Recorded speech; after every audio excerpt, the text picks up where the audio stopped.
പാട്ടുകൾ ഇഷ്ടമല്ലാത്ത ആരും തന്നെ ഉണ്ടാവാൻ വഴിയില്ല. പാട്ട് ആസ്വദിക്കാത്ത മനുഷ്യരും ഉണ്ടാവാൻ സാധ്യതയില്ല. മനുഷ്യർ മാത്രമല്ല, ഏത് ജീവജാലങ്ങൾക്കും പാട്ട് ഇഷ്ടമാണെന്നുള്ളതാണ് ചരിത്രം മനസ്സിലാക്കി തരുന്നത്. പക്ഷേ ഈ പാട്ടുകൾ, നമ്മൾ കേൾക്കുന്ന ഈ പാട്ടുകൾ ഉണ്ടാക്കുന്നവർ, അതായത് നമ്മൾ മ്യൂസിക് ഡയറക്ടേഴ്സ് എന്ന് വിളിക്കുന്ന ആ കാറ്റഗറിപ്പെട്ടവരെ നമ്മൾ എപ്പോഴെങ്കിലും അവരുടെ കാര്യങ്ങളെക്കുറിച്ച് ചിന്തിക്കാറുണ്ട്? ഞാൻ പണ്ട് കുട്ടിക്കാലം മുതൽ എപ്പോഴും ആഗ്രഹിച്ചിരുന്നു, അല്ലെങ്കിൽ ആലോചിച്ചിരുന്നു, ഇവരെങ്ങനെയാണ് ഈ സംഭവം, ഇവരുടെ തലയിൽ എന്താണ് വരുന്നത്, എന്താണ് അവരുടെ തലയിൽ കൂടെ കടന്നിട്ട് നമ്മൾ കേൾക്കുന്ന രീതിയിൽ ഇത്രയും നമ്മൾ ഇഷ്ടപ്പെടുന്ന രീതിയിലുള്ള പാട്ടുകളായിട്ട്, സംഗീതമായിട്ട് മാറുന്നത് എങ്ങനെയാണെന്ന് ഞാൻ ഭയങ്കരമായിട്ട് അതിനെക്കുറിച്ച് ഇങ്ങനെ ആലോചിക്കാറുണ്ടായിരുന്നു. യാതൊരു പിടിയും നമുക്ക് കിട്ടിയിട്ടില്ല.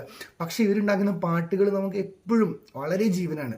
എനിക്കതുപോലെ ഏറ്റവും ഇഷ്ടപ്പെട്ട ഒരു സംഗീത സംവിധായകനാണ് വിദ്യാസാഗർ എന്ന് പറഞ്ഞ വിദ്യാജി. അദ്ദേഹത്തിൻ്റെ പല പാട്ടുകൾ നമുക്കത് പല സന്ദർഭങ്ങളിൽ നമ്മുടെ പല ഇമോഷനുകളെ നമുക്ക് പല രീതിയിൽ കവറപ്പ് ചെയ്യാനും നമ്മളെ സ്വാധീനിച്ചിട്ടുള്ള ഒത്തിരി പാട്ടുകൾ അദ്ദേഹത്തിന് ഉണ്ടായിട്ടുണ്ടാവും.